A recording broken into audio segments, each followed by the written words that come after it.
Jeremias, Kabanata 31. Sa araw na iyon, sabi ni Yahweh, ako'y magiging Diyos ng buong Israel at magiging bayan ko sila. Ang sabi pa ni Yahweh, ang mga taong nakaligtas sa digmaan ay nakatagpo naman ng awa sa ilang. Nang ang Israel ay naghahanap ng kapahingahan, napakita ako sa kanila mula sa malayo.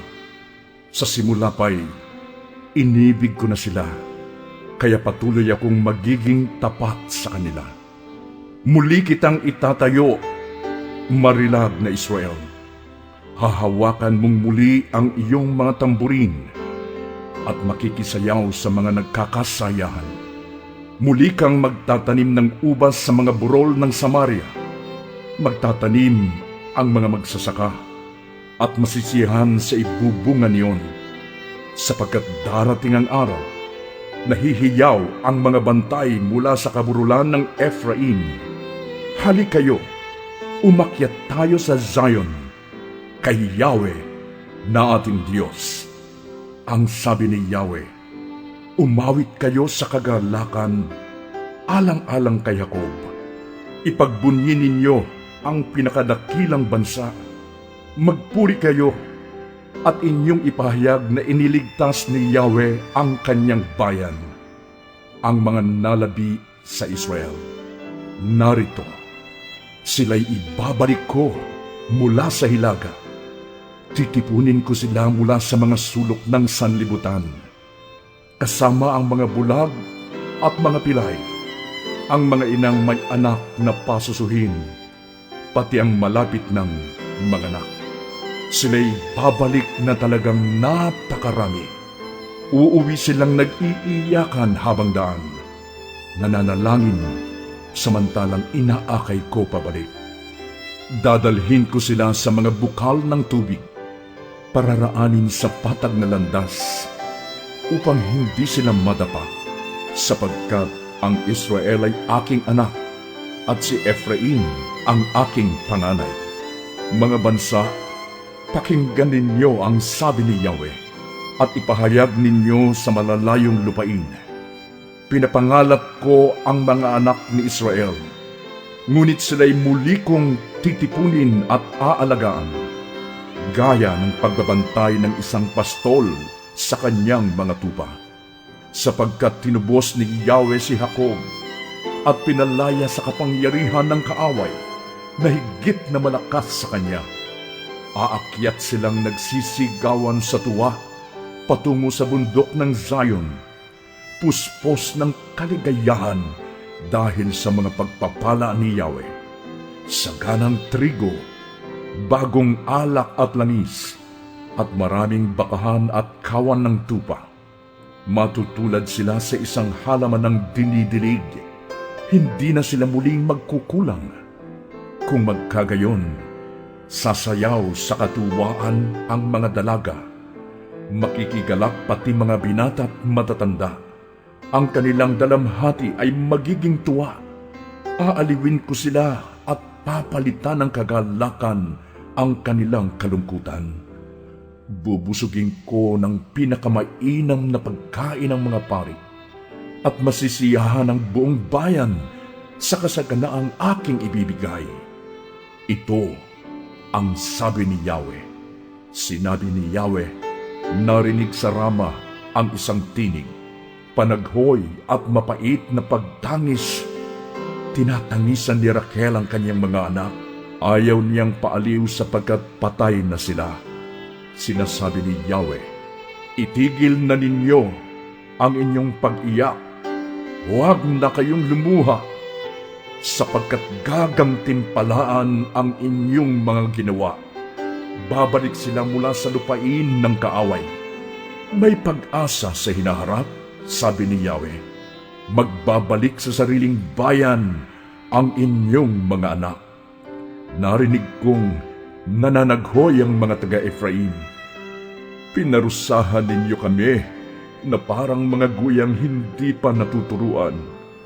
Ibalik ninyo kami nang kami gumaling, sapagkat kayo si Yahweh na aming Diyos, tumalikod kami sa inyo, ngunit ngayoy nagsisisi na. Natuto kami matapos ninyong parusahan. Napahiya kami't nalungkot dahil nagkasala kami sa panahon ng aming kabataan. Si Ephraim, ang aking anak na minamahal, ang anak na aking kinalulugdan. Kung gaano kadalas ko siyang pinaparusahan, gayon ko siya naaalaala. Kaya hinahanap ko siya at ako'y nahahabag sa kanya. Ito ang sabi ni Yahweh: maglagay ka ng mga batong pananda sa iyong landas. Hanapin mo ang daang iyong nilakaran. Magbalik ka, Israel, sa mga lunsod na dati mong tinirhan. Anak ko, hanggang kailan ka pa mag-aalinlangan? Ako, si Yahweh, ay nagtatag ng isang bagong kaayusan. Ang babae ang siyang magtatanggol sa lalaki. Ito ang sabi ni Yahweh na makapangyarihan sa lahat, ang Diyos ng Israel. Muling sasabihin ang mga salitang ito sa lupain ng Huda at sa kanyang mga lunsod, kapag ibinalik ko na sila sa kanilang tahanan. Pagpapalain ni Yahweh ang bundok na banal ng Jerusalem na kanyang tinatahanan. Ang mga nagsasaka at mga pastol ay muling magkakasamang maninirahan sa Huda. Bibigyan ko ng inumin ang nauuhaw at bubusugin ang nanlulupaypay dahil sa matinding gutom.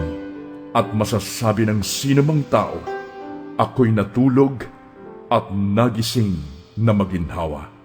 Sabi ni Yahweh, darating ang panahon na pararamihin ko ang mga tao at mga hayop sa Israel at sa Huda, kung paano ako naging maingat nang sila'y aking ibagsak, bunutin, sirain, saktan at lipulin.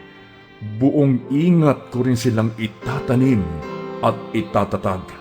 Akong si Yahweh ang nagsabi nito.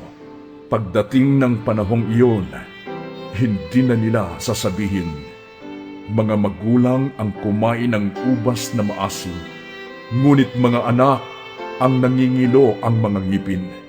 Sa halip, kung sino ang kumain ng maasim na ubas, ang siyang mangingilo. Mamamatay ang isang tao dahil sa kanyang kasalanan. Sinasabi ni Yahweh, darating ang panahon, naggagawa ako ng bagong tipan sa Israel at sa Huda. Ito'y hindi tulad ng kasunduang ginawa ko sa kanilang mga ninuno nang ilabas ko sila sa Ehipto. Bagamat para akong isang asawa sa kanila, sinira nila ang kasunduang ito. Ganito ang gagawin kong kasunduan sa bayan ng Israel pagdating ng panahon. Itatanim ko sa kanilang kalooban ang aking kautusan. Isusulat ko ito sa kanilang mga puso. Ako ang kanilang magiging Diyos at sila ang aking magiging bayan. Hindi na nila kailangang turuan ang isa't isa at sabihin, kilalanin mo si Yahweh, sapagkat ako'y makikilala nilang lahat, mula sa pinakaaba hanggang sa pinakadakila, sapagkat patatawarin ko sila sa kanilang kasalanan at kalilimutan ko na ang kanilang kasamaan. Si Yahweh ang naglagay ng araw upang lumiwanag sa maghapon, at ng buwan at mga bituin upang tumanglaw sa magdamag. Siya ang nagpapagalaw sa dagat, kaya umuugong ang mga alon. Ang pangalan niya ay Yahweh, ang makapangyarihan sa lahat. Habang ang kaayusan ito'y nananatili, hindi mawawala kailanman ang bansang Israel. Ito ang sabi ni Yahweh. Kung masusukat ang kalangitan o maaarok ang kalaliman ng lupa, maaari kong itakwil ang buong Israel dahil sa lahat ng kanilang ginawa. ito'y nagmula sa bibig ni Yahweh. Darating ang panahon na muling itatatag ang lungsod ng Jerusalem para sa karangalan ni Yahweh, mula sa Tore ng Hananel hanggang sa panulukang pinto.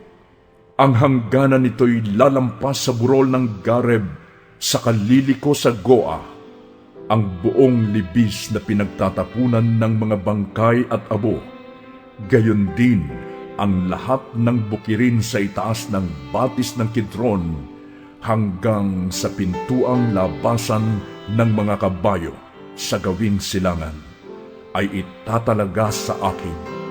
Hindi na mawawasak o masasakop ninuman ang lungsod na ito.